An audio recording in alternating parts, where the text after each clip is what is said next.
Hello બચ્ચા party, કેમ છો? મજામાં ને? હું છું તમારી સ્ટોરી ટેલર દેવાંશી જોશી અને વાર્તાનો ખજાનો.com પર તમારી માટે લઈને આવી છું સરસ મજાની એક નવી વાર્તા. તો ચાલો સાંભળીએ આજની વાર્તા. આજની વાર્તાનું નામ છે આળસુ ગધેડો.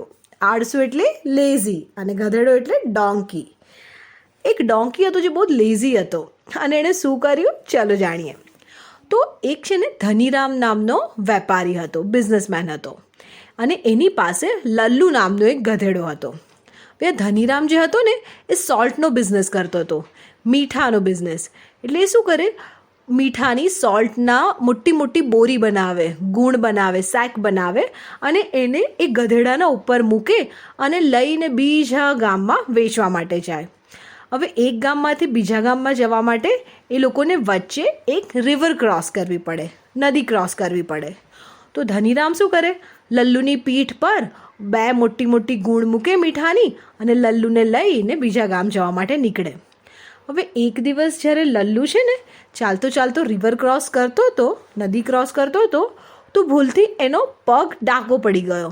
એનો પગ થોડો ઇમ્બેલેન્સ થઈ ગયો અને ઇમ્બેલેન્સ થવાના લીધે એ પાણીમાં પડ્યો થોડો. તો એની બેક પર જે બધું સોલ્ટ હતું ને, મીઠું, એમાંથી થોડું મીઠું શું થયું, પાણીમાં ડાયલ્યુટ થઈ ગયું. કારણ કે મીઠું પાણીમાં જાય તો એ તો ડાયલ્યુટ થઈ જાય. તો પછી જ્યારે લલ્લુ બહાર આવે ને પાણીમાંથી, તો એને ફીલ થયું કે અરે વાહ, મારા પરનું વજન તો બહુ ઓછું લાગી રહ્યું છે. પછી એવું કરીને લલ્લુ તો ગયો બોરી લઈને. બીજા દિવસે ફરી જ્યારે લલ્લુ રિવર પાસેથી જતો હતો ને, તો લલ્લુને થયું કે કાલે હું કેવું પાણીમાં આમ થોડો પડ્યો હતો, તો બધું મીઠું ઓછું થઈ ગયું હતું, વજન, તો લાય આજે પણ એવું કરવા દે. તો ફરીથી એણે એવું કર્યું અને ફરીથી થોડી બધી ગુણ પલળી ગઈ અને મીઠું ડાયલ્યુટ થઈ ગયું અને વજન ઓછું થઈ ગયું. આવું એક દિવસ થયું, 2 દિવસ થયું, 3 દિવસ થયું. ધનીરામ ઊભો ઊભો ઓબ્ઝર્વ કરતો હતો કે આ લલ્લુ છે ને જાણી જોઈને હવે આવું કરે છે. એટલે ડિસાઇડ કર્યું કે લલ્લુને મારે એક લેસન ટીચ કરવો પડશે, મારે એને પાઠ ભણાવવો પડશે. તો ફરી જ્યારે નેક્સ્ટ ડે આવ્યો ને, તો ધનીરામે શું કર્યું, લલ્લુની પીઠ પર મીઠાના બદલે, સોલ્ટના બદલે કોટન, રૂની ગુણો મૂકી. હવે રૂની ગુણ તો મોટી દેખાય પણ વેટમાં તો ઓછી જ લાગે. તો લલ્લુને તો થયું અરે વાહ, આજે તો વજન ઘણું ઓછું લાગે છે. પણ તો પણ એની જેવી આદત હતી, હેબિટ પ્રમાણે જેવો રિવર ક્રોસ કરીને જતો હતો, જઈને પાણીમાં આમ નમી અને ગુણ પલાળી. હવે જ્યારે મીઠું હતું તો એ પાણીમાં ઓગળી ગયું, ડાયલ્યુટ થઈને વજન ઓછું થયું.